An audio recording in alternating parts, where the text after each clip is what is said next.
안녕하십니까. 주역 64개 노트 정리. 이번 시간에는 산내의 첫 번째 시간입니다. 전체적으로는 167번째 노트 정리입니다.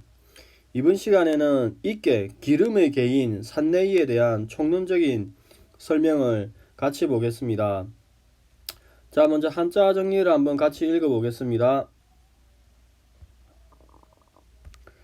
이정길, 자구구실, 이정길, 관이, 자구구실. 이는 바르면 길하니 기르는 것을 본다 하니 스스로 먹는 것을 구함이라 이야기합니다. 이 한자 이는 일반적으로 설명을 하기를 기른다의 의미가 있습니다. 즉 이는 기른다 이렇게 이야기합니다. 그리고 관이는 이제 기르는 도를 스스로 살펴서 스스로 살 길을 모색한다고 이야기합니다. 또 다른 설명은 관이를 남이 먹는 것을 본다. 즉 남이 먹는 것을 보아도 자신의 배는 부르지 않으니까 자구구실 스스로 먹는 것을 구한다 이렇게 이야기합니다. 기본적으로 이제 이 괴를 보면은 산깨는 간산이죠. 그다음에 학깨는 우레고 그래서 그 학깨는 진동을 하면서 움직이는데 산은 정지를 하고 있죠. 그래서 산깨는 턱의 이미지가 납니다. 턱의 상입니다. 그래서 이제 아래가 움직이니까 물건을 먹거나 씹는 그런 상이 나오죠. 똑같이 21번 활해사업도 이랬죠. 상깨가 턱의 이미지고 학깨가 이 움직이는데 산내익계와 다른 점은 활해사업은 중간에 이렇게 강량이 있죠. 이걸 딱딱한 거, 뼈 이렇게 해가지고 이제 씹는 물상을 이야기하니까 똑같이 이제 산내익계를 공부할 때 21번 활해사업계도 같이 공부하면은 좋을 것 같습니다. 산내익계는 생각보다 까다로워가지고 그 주역에서 까다로운 그 괴가 몇 개 있는데 그 대표적으로 보면은 54번 내택김해, 55번 내화풍, 10번째 천택리계, 21번째 그 활해사업계, 그 다음에 지금 하는 그 산내익계가 까다롭습니다. 특히 산내익계는 안에 실제적인 내용도 계속 풀이를 하면서 말씀을 드리겠지만은 글자의 해석은 되는데 이게 상징성이 무엇인지가 매우 까다롭습니다. 특히 그 초효에 있어서 그 거북이가 무엇을 의미하는지도 파악하기 어려우니까 이 점을 염두에 두시고 산내익계는 계속 그 반복적으로 공부를 해야 될 것 같습니다. 이제 소승계를 보면은 이 상계가 이제 간산이죠. 기본적으로. 글을 보면은 상계 간은 산, 멈춤, 절제, 소인, 열매, 정지의 상이 있다고 합니다. 하계 진은 우레, 움직임, 진동, 큰 길, 장남의 상이 있습니다. 이런 소성계의 물상은 주역 노트 정리 기초 1번부터 6번까지 있으니까 참고하시기 바랍니다. 그래서 이제 일반적으로 음식을 먹을 때 위턱은 고정이 되고 아래턱이 움직이는 상이라고 이야기합니다. 그리고 학계진, 진은 움직이고 상계진은 멈춰 있죠. 즉 학계, 나는 학계를 또 나라고도 많이 하죠. 상계는 상대방이라고 이야기를 많이 하고. 그래서 내가 아무리 이루려고 움직여도 상대편은 꿈쩍도 안 한다고 이야기합니다. 또 괴상 전체는 입을 크게 벌리고 있는데 입 안에 음식이 없어서 탐욕이 생기거나 실속이 없어서 큰 소리 외치는 외화 내빈의 상이라고 이야기합니다. 주인은 이제 이 괴를 위아래가 두 개의 양이 있어서 안에 내음을 품고 있는데 바깥은 양강으로서 실하나 안에는 음이 4개 있어서 허하고 위는 멈추어 있고 아래는 움직이니 턱의 상이며 이는 기른다는 뜻이 있다고 이야기합니다.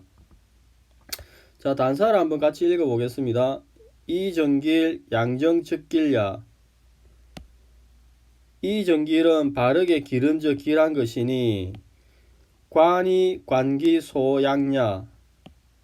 기르는 것을 본다는 것은 그 무엇을 기르는 바를 본다는 것이다. 여기 양이죠. 양정의 원리, 즉 기름의 원리. 그 다음 이제 또 계속 읽어보면은 자구구실 관기 자양야. 자, 여기도 양이 있습니다. 스스로 먹는 것을 구한다는 것은 스스로 기름을 보는 것이라, 자구구실은 스스로 먹을 것을 구해야 한다는 것은 자신의 생명을 기르는 바, 즉 먹는 바를 보는 것이다. 이렇게 이야기합니다. 계속 읽어보면은 천지양 만물 성인 양현 급 만민 이지 시의 대의제. 여기 양현이 나오죠. 선비를 기르는. 그래, 이게 파급이 백성에게 미치는 거죠. 즉 글을 보면은 천지가 만물을 기른다 하여 성인이 양현 어진이를 기른다 하여 이로써 그 덕이 백성에게 미친다 하니 이께의 시의 때가 크도다. 이렇게 이야기합니다. 대상전 한번 읽어보겠습니다. 산하유래 이 군자이 신언어 절음식. 산 아래 우레가 있는 것이 이꾀이니 군자는 이로써 언어를 신중히 하여 음식을 조절하니라. 이는 사람이 음식을 먹을 때 위턱은 움직이지 않으나 아래턱이 움직이는 것과 같다. 결국 군자는 이 상을 보고 말을 삼가하고 입으로 들어가는 음식을 절제한다 이야기합니다. 황태영 교수님은 그 상권 497페이지에서 이렇게 조금 더 부연적으로 설명하십니다. 주의도 주체적인 지위에 있는 학의 세효는 스스로 먹여서 양생하는 스스로 먹는 효인데 반해서 상계의 세계의 효는 자기보다 처지가 못한 아래 사람의 배를 채우고 또 다른 사람을 먹이는 효라고 이야기합니다. 즉 따라서 스스로 생계 능력이 없는 자가 다른 사람을 이용하여서 또는 다른 사람의 것을 빼앗아 자기 배를 채우면 흉하다 이렇게입니다. 결국에 결론적으로 아래 세 효는 다 흉하고 반면에 남을 먹이는 위에 4, 5, 6 세 효는 다 길하다고 이야기합니다. 요것도 이제 관전 포인트니까 이걸 염두에 두시고 나머지 이제 구체적인 효를 볼 때 참고하시면 될 것 같습니다. 자, 이게 이제 그 산내계 일반적인 설명이고 다산의 설명을 한번 보겠습니다. 이정길 관이 자구 구실 양육하거나 받는 일이 길한 것이다. 보고 복양받음이니 이처럼 보고 가서 복양받는 것은 스스로 입에 넣을 것을 구하는 것이다. 이렇게입니다. 스스로 입에 넣을 과실을 구하는 것이다. 이렇게 이야기합니다. 그럼 이제 총론적인 설명을 보면은 이렇게 이의 의미가 기르는 것이라고 이야기합니다.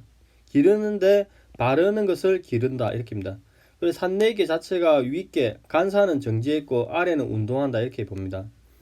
그래서 여기가 산내계 본계면은 이 산내계는 이렇게 그 지택임계 본계의 모계와 그 풍지간의 본계의 모계부터 각각 이렇게 추이를 하여서 온 거죠. 그래서 위에 간사는 정지해 있고 하계 지는 움직이는 그런 물상을 나옵니다. 똑같이 또 부연해서 설명을 보면은 여기에 산내계가 있습니다. 이 산내계는 지택임과 이렇게 지택임과 풍지간에서 그 추이를 하여서 온 것입니다. 지택임계 시절을 보면은 이렇게 그 곤의 양육과 태의 입이 있는 거죠. 즉 임계 시절에는 태의 입과 곤의 양생이 있으니 스스로 기르는 상이라고 이야기합니다. 똑같이 풍지간께도 손의 배품과 곤의 양생이 있는 거죠. 즉 손의 배품과 곤의 양육이 있으니 사람을 양육하는 그런 물상이라고 이야기합니다. 그래서 이렇게 각각 추이를 하여서 오더라도 추이를 하면은 이제 학계는 움직이는 뇌가 되고 상계는 그 정지 간산의 움직임이 있으니 이건 역시 이계가 의미하는 바 즉 기르는 상이 나온다 이렇게 이야기합니다.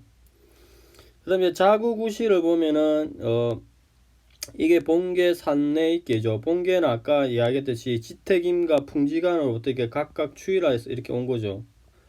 그래서 이렇게 스스로 먹는 가시를 구한다는 의미는 이렇게 그 은둔의 상이죠. 풍지간 상계가 관의 풍지간께 관의 은둔 선비가 아래로 5에서 1로 추이해서 내려온 게 아래로 내려간 것이라고 합니다. 아래로 내려간 것은 곤의 복량을 아래로 내려가서 곤의 복량을 받는 것은 예절 바른 모습을 보이기 위한 것일 뿐이고 오히려 지택임계에서 여기 있는 태의 입이 가서 이제 추이라해서 이제 2가 6으로 가서 간의 가실, 간의 열매를 구한다고 이야기죠. 즉, 지택임계에서 태입으로 가서 간의 과실, 열매를 구하고 곤의 복량을 받으니 이는 스스로 자구구실, 스스로 입안의 열매를 구한다는 상이 나온다고 이야기합니다. 자구구실에 관한 것은 여기까지 보고 이제 다른 설명을 조금 더 보겠습니다. 있게 기른다 설명을 계속 보면은 산내계 자체가 이렇게 하호계가 곤의 기름에 양육의 물상이 있죠. 이런 것은 결국에는 진으로서 낳고 간으로서 이르니 만물을 기르는 물상이 먹이거나 기르는 물상이 나오죠. 즉 만물을 기르는 존재가 곤이고 진으로서 낳고 진이 생이죠. 생. 어찌 보면은 그 다음에 이제 곤으로서 기르고 간으로서 이루니 마침 이루고 종결하니 먹이거나 기르는 일에 길하다 이렇게 이야기합니다. 그러면 진은 생이고 간은 이름인데 이제 이렇게 설명하는 것은 이렇게 삥 돌아가면 물상 방위상 흘러가는 거죠. 그래서 여기를 보면은 이제 여기 삼진이죠. 삼진이고 여기가 이제 그 시작이죠. 그래서 팔간에서 끝나는 거죠. 그래서 이제 이렇게 물상을 도출해내는 것입니다.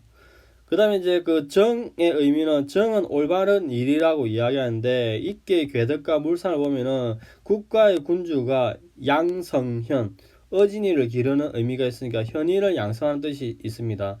만약에 군주가 현인을 양성하는 바가 옳지 않으면은 국가의 창고는 허비하는 셈이 되는 거죠. 또 만약에 스스로 양육하는 바가 옳지 않다면은 녹복만을 구하는 결과가 되면은 양육의 도리에 맞지 않게 되죠. 따라서 상하가 상호관계에서 정의를 교환할 때만 그 점이 비로소 길하다고 이야기합니다. 그 다음에 이제 관기소양은 그 기르는 바를 보다 이런 의미입니다. 즉, 아까 이 설명과 연결해가지고 국가의 군주가 예의에 맞는 모습을 본 것이다. 이렇게 이야기합니다. 천지 만물을 이제, 청지양 만물의 의미는, 똑같습니다. 이게 이제, 여기가 산내기 본계면은 산내기는 풍지간으로부터 도출했는데 때로는 이제 이렇게 5가 2로 1로 가는 반면에 상대적으로 이렇게 1이 6으로 가는 물상이 추이가 있는 거죠. 그래서 5번째, 6번째 천이 하늘의 지위이고 1, 2가 땅의 지위라고 이야기하면은 때로는 하늘에서 내려오고 5가 1로서 가고 때로는 땅에서 올라가니까 1이 5로 가는 거죠. 그래서 여러 무리의 만물이 왕성하게 자라니 그 왕성함을 얻는 것 천지양 만물이라고 이야기합니다. 그 다음 이시대의제 이께의 시의 뜻이 크다 이렇게 이야기하는 것은 이 산내의 번개가 때로는 또 지택임의 모계로부터 왔죠. 지택임은 전체적으로는 이렇게 보면 대진의 상이죠.